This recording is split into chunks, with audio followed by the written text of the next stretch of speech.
Welcome to the Introduction to Applied Behavior Analysis PowerPoint. The content of these slides was compiled by Dr. Leslie Neely and Dr. Catherine Hoffman. I, Dr. Margot Bowles, will be your guide through the modules while you learn about applied behavior analysis and how this relates to teaching transition skills to individuals with autism spectrum disorder. This PowerPoint, Introduction to Applied Behavior Analysis and Defining Behavior, goes over the basics of ABA.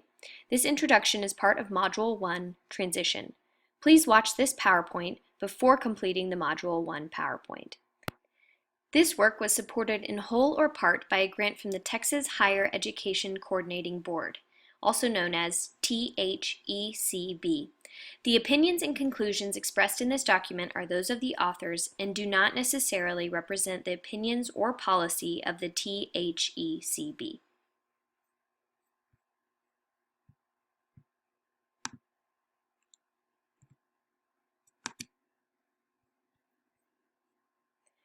Let's start by reviewing goals for this lesson. In this module, we will answer the following questions. What is applied behavior analysis? What is behavior? Third, why is data important? Lastly, we will be covering how we define behavior so that we can measure it. Mastering these learning objectives will help you in completing assignments throughout this course. If you ask people, what is ABA, you will get a variety of different answers. Some people don't know what ABA is. Some people know ABA is something that relates to autism.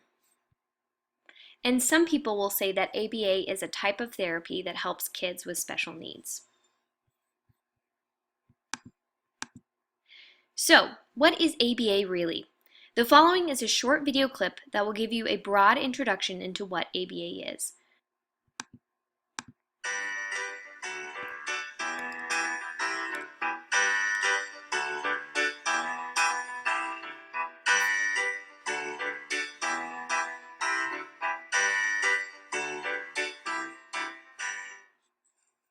So, what is applied behavior analysis, or ABA? Well, applied behavior analysis is a science devoted to the understanding and improvement of human behavior. Most people think ABA, that's like Pavlov's dog, right? Because most people who've had a psychology introductory course have opened their textbooks to behavioralism only to see Ivan Pavlov and the story of his dog who salivated to a bell because it was paired with a meat stimulus. But these are merely reflexes, and it's what we call respondent conditioning. But B.F. Skinner took behaviorism beyond Pavlov's dog. In his analysis of learned behavior, he called operant conditioning, and such words like science and human behavior. Many use ABA as behavior modification, or trying to reduce inappropriate behaviors, and they're very concerned with the behavior graph going down. And of course, applied behavior analysis can be very effective in reducing maladaptive behaviors. But B.F. Skinner considered applied behavior analysis to be a science of learning, where its greatest benefit was actually in increasing behaviors. All of the social behaviors like sharing, or academic behaviors like reading, or verbal behaviors like talking to each other.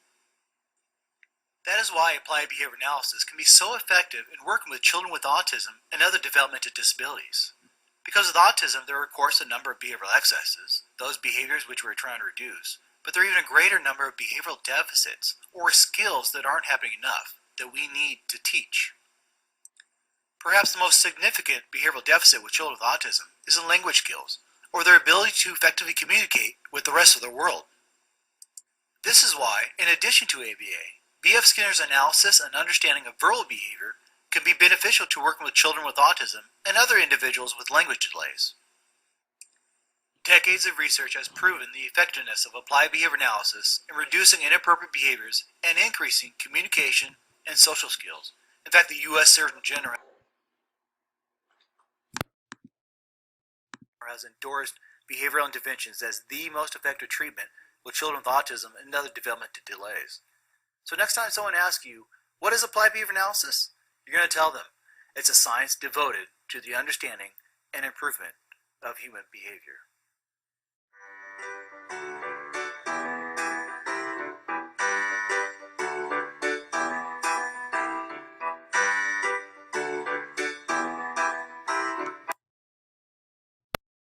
So after watching that video, we can see what ABA means.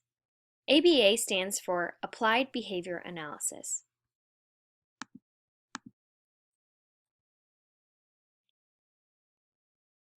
The technical definition is applied behavior analysis is the science of systematically applying interventions based on the principles of behavior to improve socially significant behaviors in humans.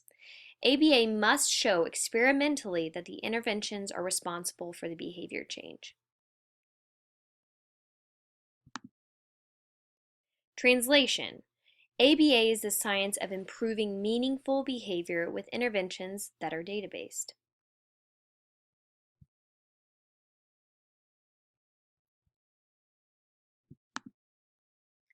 If we break down the more technical definition into its parts, we can understand better what ABA represents. ABA is a science, which means that it is derived from a body of knowledge that is continually evolving as we gain knowledge. ABA is systematic. A stitch in time saves 9. A behavior analyst will try one intervention at a time and measure the behavior targeted for change. ABA is behavioral. A behavior analyst takes data on behaviors that can be seen and measured. ABA targets behaviors of social significance. This means that ABA seeks to improve behaviors that are important in everyday life. Intervention goals might include improving communication and social skills in a person with disabilities or helping someone quit smoking. Lastly, ABA is experimental. While many people think of experimental as running research in the basement of a university or doing clinical trials on a new drug, experimental has a bit of a different definition here. Experimental in this context means that within each individual intervention, an applied behavior analyst must show that it is the intervention that caused the change in behavior and not some other outside factor. So, why do we take data? Well, first, we want to see if the intervention is working. Also, we want to know when to make changes to an intervention if it is not working. Furthermore, research shows that when people give impressions of a student's progress versus using actual data, they tend to overestimate a student's ability. And finally, we have evidence that tells us that when data is used to guide instruction, students make greater gains. So, now that we are motivated to take data on behavior, we need to look at what is behavior. Simply put, behavior is anything that we do. This can include more obvious behaviors,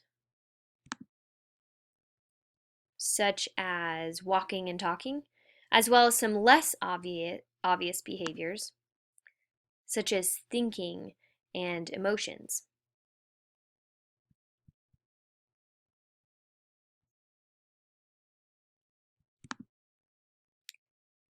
We know from our earlier slide that Applied Behavior Analyst, also known as Board Certified Behavior Analyst, with the acronym BCBA, must count behaviors to see if an intervention is working.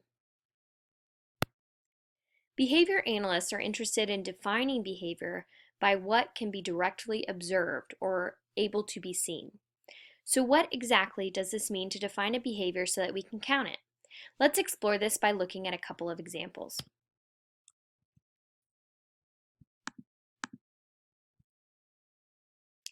This is our first example. How would you describe what you see in this photo?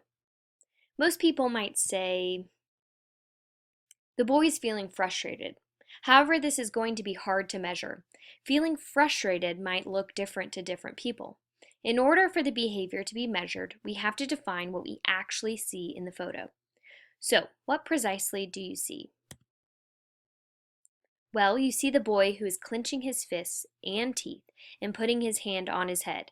This description is something that can be clearly measured. Let's try another. What are these children doing? Most people would say that these children are paying attention or listening to the teacher.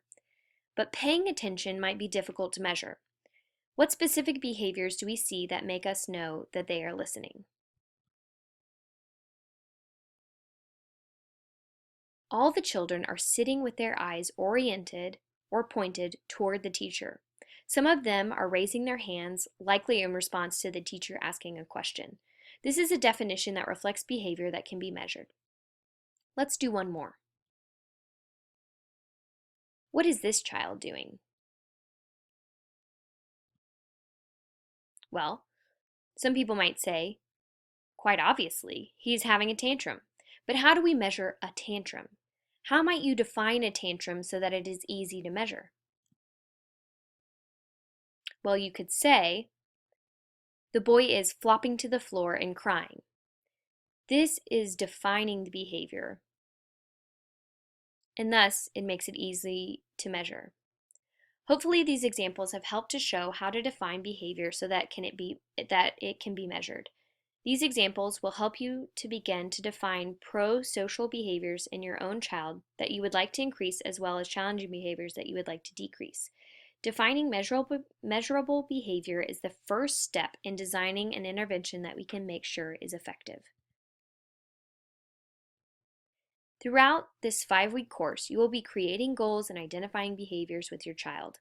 In order to create lasting goals, first, identify the skill, then define the behavior and make sure it is measurable and observable, and then decide how you will keep track of that behavior. Thank you for your attention. The following are references for the material presented during this presentation.